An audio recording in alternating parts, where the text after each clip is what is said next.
Xitoy puhralari hökumetining Uyg'urlarga selayotgan zulmiga qanday qaraydi? Abduri Erkin Sidiq. Bu yil 28 noyabr kuni Amerika Kongressining Xitoy Davlat Komiteti o'tkazgan isbot berish yig'ini oxirlashishga oz qolganda. Bu komitetning muavin boshlig'i senator Simis apandi Mehrigul Tursun xonimdan Xitoy hukumati Uyg'urlarga selayotgan zulmlarga qarta Xitoy puhralari qandaq muomalada bo'lyotidi deganga yaqin savoldan birini so'rdi. Ammo savol xato tushunilganlikdan Mehrigul ko'chaga chiqib bir qancha 100 metr mangsaq bizga birdan tekshirish punkti uchraydi. U punktlarda saqchilar Uyg'urlarni qattiq tekshirdi. Ammo Xitoylarni zodila tekshirmaydi. Bir yerda 10 dak Uyg'ur o'chrat turayotgan bo'lsa, keyin kelgan bir Xitoy uturlab berib o'chratning eng oldida turib oladi. Ular bizni qilchimi ko'zga ilib qo'ymaydi deganga yaqin javob berdi. Bu javobning birinchi qismining aslidagi savol bilan ancha munosabati yo'q. Uning ikkinchi qismi to'g'ri bo'lsa-mu, u to'liq emas.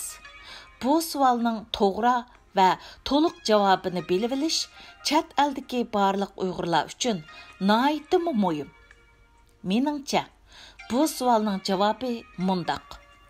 Xitoy puhralarining mutlaq ko'p qismi Xitoy hukumatining hozir Uyg'urlar ustidan elib berayotgan irqiy qirg'inchilik siyosatiga to'g'ri siyosat deb qaraydi. Uni qabul qiladi, uni qo'llaydi va imkoniyatining boricha uningga yordam qiladi. Gapni qilib mush yerga kelganda kishilarda, ya'ni bir savol tug'iladi. Nima uchun? Meningcha, buning tövandagidek sabablari bor. Birinchi, Xitoy hukmdorlari ijtimoiy psixologiyani nihoyat yaxshi biladigan bo'lib, ular ashundoq bilimga ega bo'lish jihatdimi bir qancha ming yillik tarixga ega. Ular ijtimoiy psixologiya nazariyasiga asosan agar bir odam, bir guruhga odam yoki bir millatni yo'qotmoqchi bo'ladi ekan, oldi bilan ularni yolg'iz qoldirdi. Uningdan keyin ularni boshqalarga to'van darajalik odam qilib tashviq qilib menga yuyidi. Eng oxirida ularni yo'qotdi. Bu usulni 2 dunyo urushi mezgilida Hitler Yahudilarni yo'qotish uchun qo'llangan. Xitoy hukumati planli holda nihoyatda millatparvar, ammo ancha ko'p o'qiy olmagan bir qism Uyg'urlarni oila bo'yicha chet elga chiqarib, ularni tashqi dunyoga Uyg'ur terroristchilar, dunyodagi terroristchilarning bir qismi deb tashviq qildi. Hamda bu ideyani ko'plagan ellarga va intayin ko'p xalqlarga qabul qildirdi. Xitoy davlatining ichida Xitoy hukumati 60 va 70-yillarda Uyg'urlarni qaloq millat, yavoyi millat deb tashviq qildi. 80 va 90-yillari o'g'ri millat deb tashviq qildi. 2009-yildagi 5-iyul qirg'inchiligidan keyin 5-iyul voqeasida Uyg'ur yoshlari mashina ko'ydirgan va Xitoylarni urgan ko'rinishlarni asosiy mazmun qilgan 2 soatlik video programmasidan birini ishlab, uni Xitoy davlatidagi barliq kadrlar va o'quvchilarga majburiy ko'rsatdi. Shuning bilan ularga Uyg'urlar Xitoy millatining dushmani degan ideyani singdirdi. Shuningdan keyin Xitoy hukumati Uyg'urlarni qandoq ezishidan qat'iy nazar Xitoy puhralari asosan pisand qilmas bo'ldi. Sharqi Turkistondagi hozirgi ahvol ana shu. Tuproq munbatlik bo'lmaydi ekan. Siz u yerga qancha yaxshi urug'larni terisingizmi va etizga qanchalik puxta parvish qilsingizmi, u urug'lar o'sib chiqmaydi. Yoki o'sib chiqqan taqdirdimi ular yaxshi hosil bermaydi. Ko'p sonliq Xitoy xalqining hukumatning Uyg'urlarga qaratgan irqiy qirg'inchilik siyosatini qo'llashida yana tövandikidek sabablarmi bor. Ikkinchi, Xitoylar necha ming yillik irqiy kamsitish xarakteriga ega bo'lib, Xitoy boshqa millat kishilarining hammasini o'zlaridan tövan ko'rdi. Men mushu masala haqida 2011-yil 2-oyning 10-kuni Xanzu millati irqiy kamsitishning tarixiy orqa ko'rinishi degan temada bir parcha maqola yozib, vatandagi to'rlarda e'lon qilgan. U maqola mening Ma'rifat to'r betim va basma 5-kitobimda bor. 3. Xitoylar 2000 yildan uzoqroq vaqtdan buyon bir xil intayin qattiq, intayin nachar huquq daraja tuzumi ichida yashab kelgan bo'lib, ular darajada o'zidan ustun turdiganlarga xushomat qiladi. O'zidan tuvan turdiganlarni ko'zga olmaydi. G'arbliklarga o'xshash boshqalar bilan bir takshilikda turib, barobar nupozda turib yashay olmaydi. Xitoylar daraja jihatdan g'arbliklardek bir takshilikda turib, boshqalarga tuz qarab yashamaydi. Balki bir piramidaning yantu tarafida turib, boshqalar bilan bo'lgan munosabatda yoki yuqoriga qaraydi, yoki tuvanga qaraydi. Ya'ni, yoki boshqalarga xushomat qiladi, yoki boshqalarni ko'zga olmaydi. Hargizmi boshqalarga uttur qaramaydi.